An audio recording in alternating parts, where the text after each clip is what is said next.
अगर कोई आपसे पूछे कि कौन था महाभारत का सबसे त्रासदीपूर्ण नायक, अर्जुन, भीष्म या युधिष्ठिर, तो शायद आपका मन थोड़ी देर के लिए उलझ जाएगा। लेकिन जैसे ही आप कर्ण के बारे में सोचेंगे, एक गहरी ठेस दिल के भीतर उठेगी। एक योद्धा, एक दानी, एक सच्चा मित्र, जिसने जीवन भर अपनी पहचान के लिए संघर्ष किया और अंत में जब उसे अपनी सच्ची पहचान मिली, तब तक बहुत देर हो चुकी थी। क्या कर्ण का सबसे बड़ा अपराध सिर्फ इतना था कि वह एक सूतपुत्र के घर पला? क्या उसकी सारी प्रतिभा, उसकी योग्यता, उसका सामर्थ्य, सब कुछ इसलिए नकार दिया गया क्योंकि समाज ने उसे उसके जन्म से जकड़ कर रख दिया? कर्ण का जीवन महाभारत का वह अध्याय है जो बार बार यह सवाल उठाता है, क्या जन्म से मिली पहचान इंसान की काबिलियत से ऊपर हो सकती है? कर्ण का जन्म एक रहस्य से घिरा था। कुंती ने युवावस्था में ऋषि दुर्वासा के दिए मंत्र से सूर्यदेव को आह्वान किया और एक तेजस्वी पुत्र को जन्म दिया। वह बालक दिव्य कवच और कुंडल के साथ जन्मा जो उसे अजेय बनाते थे।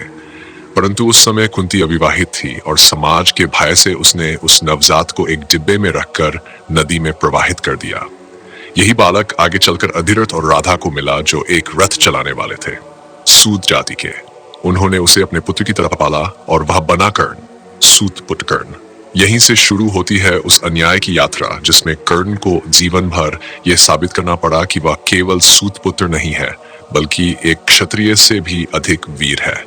लेकिन समाज ने कभी उसे स्वीकार नहीं किया। जब वह द्रोणाचार्य से शस्त्र विद्या सीखना चाहता था तो उसे यह कहकर ठुकरा दिया गया कि वह ब्राह्मण नहीं है।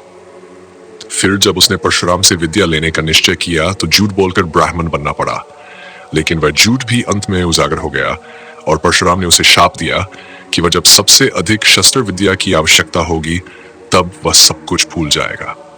सोचिए, क्या यह दंड किसी अपराध के लिए था या समाज द्वारा बनाए गए झूठे मानकों के कारण एक प्रतिभावान व्यक्ति की आत्मा पर लगा घाव? कर्ण की प्रतिभा अपार थी, धनुर्विद्या में पारंगत था, साहसी था और सबसे बढ़कर उसका आत्मविश्वास अधिक था।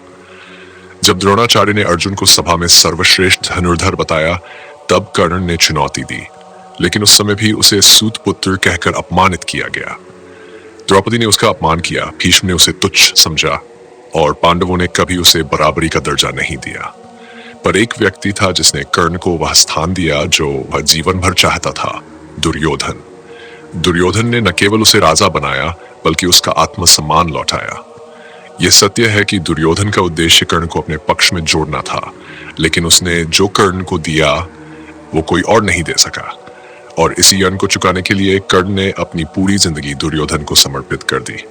यहां से शुरू होती है कर्ण की सबसे कठिन यात्रा, जहां उसे धर्म और मित्रता के बीच चुनाव करना पड़ा। महाभारत का युद्ध केवल दो पक्षों की लड़ाई नहीं था, वह मनुष्य की अंतरात्मा की परीक्षा थी। कर्ण के सामने सबसे बड़ी परीक्षा तब आई जब उसे युद्ध से पहले अपनी सच्चाई पता चली। कुंती ने उससे मिलकर बताया कि वह उसका पुत्र है, पांडवों का बड़ा भाई है। जरा सोचिए, जिस मां ने जन्म के तुरंत बाद त्याग दिया वही युद्ध के पहले उसे अपनाने आई। क्या यह प्रेम था या डर? कर्ण को यह बात बहुत पहले बताई जाती तो शायद वह जीवन भर उस पहचान के लिए नहीं लड़ता। लेकिन जब उसे सच्चाई मिली तब वह दुर्योधन को मित्र कह चुका था, अपना जीवन उसका यूनी बना चुका था। कर्ण ने कुंती से कहा, मैं तुम्हारा पुत्र हूं यह मैं मानता हूं, लेकिन मैं उस मां राधा का यूनी हूं जिसने मुझे पाला। मैं उस पिता अधिरथ का पुत्र हूं जिसने मुझे चलना सिखाया और मैं दुर्योधन का मित्र हूं मैं जिसने मुझे सम्मान दिया।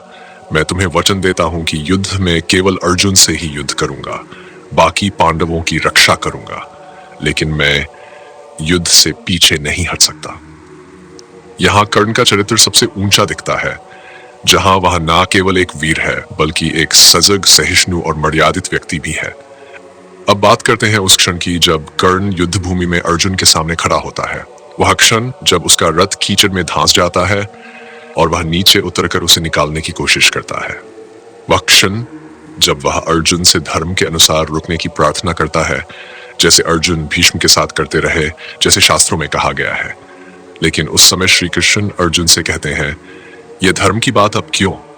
जब अभिमन्यु को घेर कर मारा गया तब धर्म कहां था? जब द्रौपदी का चीरहरण हुआ तब धर्म कहां था? और अर्जुन चलाते हैं बाण, कर्ण मारा जाता है, वह वीरगति को प्राप्त होता है, लेकिन अंत में अकेला मरता है। क्या यह न्याय था? क्या उसका अपमानजनक जीवन और फिर ऐसी मृत्यु सिर्फ इसलिए क्योंकि वह सूतपुत्र था? इतिहास ने कर्ण को कभी विजेता नहीं कहा, लेकिन समय के साथ लोग उसे सबसे अधिक श्रद्धा से याद करते हैं, क्योंकि उसने जीवन भर अपने अस्तित्व के लिए लड़ाई लड़ी। उसने अपने जन्म से बड़ी पहचान बनाई, एक दानी की। उसके बारे में कहा जाता है कि सूर्य भी उगने से पहले कर्ण से दान मांगता था। उसकी दानशीलता इतनी महान थी कि युद्ध से पहले भी उसने अपने कवच और कुंडल इंद्र को दे दिए, जो उसकी रक्षा करते थे। अब आप सोचिए, एक योद्धा जिसे पता है कि उसके पास वही कवच है जो उसे अजेय बनाता है, वही किसी याचक को मना नहीं करता, और वही कवच कुंडल उसके मृत्यु का कारण बनते हैं। क्या इसे आप कमजोरी कहेंगे या महानता? कर्ण का जीवन बार बार इस बात की मिसाल देता है कि समाज द्वारा थोपे गए जाति और जन्म के आधार पर किसी की पहचान तय नहीं की जा सकती। वह प्रतिभा, साहस और चरित्र से बनती है। आज भी हमारे समाज में लोग जन्म, जाति, वर्ग और स्थिति के आधार पर किसी की काबिलियत को तौलते हैं, लेकिन कर्ण का जीवन हमें यह सीख देता है कि एक इंसान कितनी बार अपमानित हो सकता है, लेकिन यदि उसके भीतर आत्मबल है तो वह किसी भी ऊंचाई तक पहुंच सकता है। महाभारत में अगर कोई पात्र है जो सबसे अधिक दुखद है तो वह कर्ण है, क्योंकि वह हर मोड़ पर सही और गलत के बीच फंसा रहा। जब वह परशुराम से शस्त्र विद्या छुपाकर सीखता है तो झूठा कहलाता है। जब वह दुर्योधन का मित्र बनता है तो अधर्मी कहलाता है। जब वह कुंती को सम्मान देता है तो पक्ष बदलने से इनकार कर देने वाला हठी कहलाता है। और अंत में जब वह वीरगति को प्राप्त होता है तो बिना मान सम्मान के मर जाता है। लेकिन आज जब हम कर्ण को याद करते हैं तो केवल एक सूतपुत्र के रूप में नहीं, एक ऐसे वीर के रूप में करते हैं जो आजीवन संघर्ष करता रहा, फिर भी अपने सिद्धांतों से नहीं डिगा। कर्ण का जीवन हमें एक आईना दिखाता है कि हम आज भी कितनी बार लोगों को उनके काम से नहीं बल्कि उनकी पृष्ठभूमि से आंकते हैं। तो आज मैं आपसे पूछता हूं, क्या कर्ण को उसकी सजा मिलनी चाहिए थी? क्या उसका अपराध इतना बड़ा था कि उसे पूरी जिंदगी अस्वीकार किया जाए? क्या समाज आज भी वही गलती दोहरा रहा है?